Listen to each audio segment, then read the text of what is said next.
Proverbe chapitre 12, verset 27. Et c'est par là que je vais commencer à aller vers la conclusion d'aujourd'hui. Je prends par la grâce de Dieu, ça va changer votre manière de réfléchir. Proverbe 12, 27. Le paresseux ne rôtit pas son gibier, mais le précieux trésor d'un homme, c'est l'activité. Donne-moi un bon amen.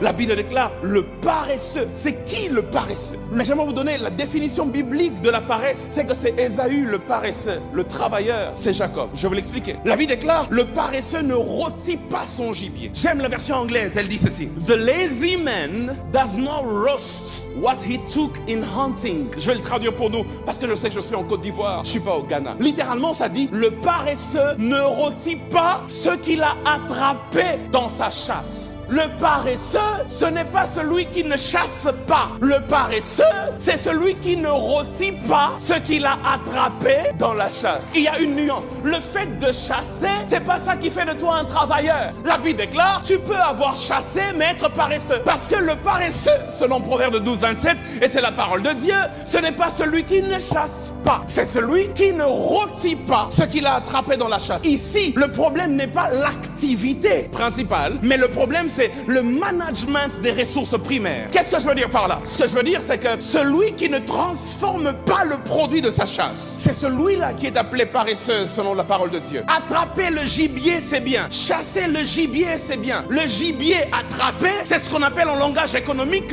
le produit primaire ou encore la ressource primaire. C'est ton salaire de la fin du mois. Tu travailles 30 jours dans ta banque et à la fin du mois, on te donne ton gibier, on te donne ton salaire. Et tu vas dire, je suis un travailleur, je me lève à 5 heures et je finis à 20 heures chaque jour. Et puis je gagne, je sais pas, 1 million de francs CFA à la fin du mois. Moi, je travaille dur. La Bible déclare le fait de travailler dur et d'avoir un gibier à la fin, d'avoir un salaire à la fin, c'est pas ça qui fait de toi travailleur. J'aimerais changer le système de pensée de quelqu'un. La Bible dit, c'est pas ça qui fait de toi un travailleur. Le travailleur, c'est celui qui prend la ressource primaire et qui rôtit, qui transforme cela en une ressource secondaire. C'est celui-là le travailleur.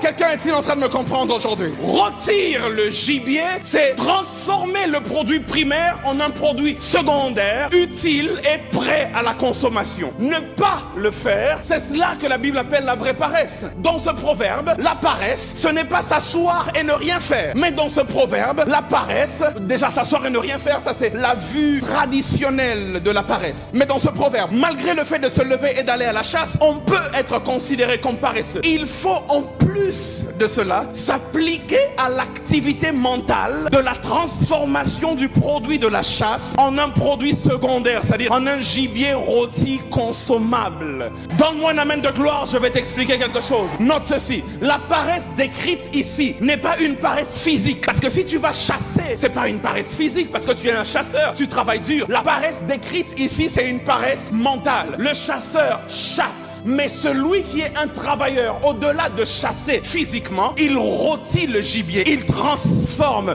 Ça demande des ressources mentales. J'ai beaucoup de gens qui travaillent dur, comme artistes, pasteurs, médecins, mécaniciens, vendeurs, dépendent malheureusement d'un salaire hebdomadaire ou mensuel. Et ils n'ont jamais réfléchi à comment investir leur revenu mensuel dans quelque chose de lucratif qui va les éloigner de la dépendance du salaire, la dépendance du gibier. Chasser, c'est ta profession. Chasser, c'est ce que tu fais dans la vie. Mais rôtir, c'est ce que tu fais avec ce que tu as gagné comme produit de la chasse. C'est là que l'entrepreneuriat vient. Tu continues d'aller au travail, mais tu as transformé le produit de ta chasse en un produit secondaire. Il y a un temps où il n'y aura pas de gibier, mais l'entreprise va continuer de tourner. J'aimerais dire à quelqu'un, je prie que Dieu t'inspire. Alléluia.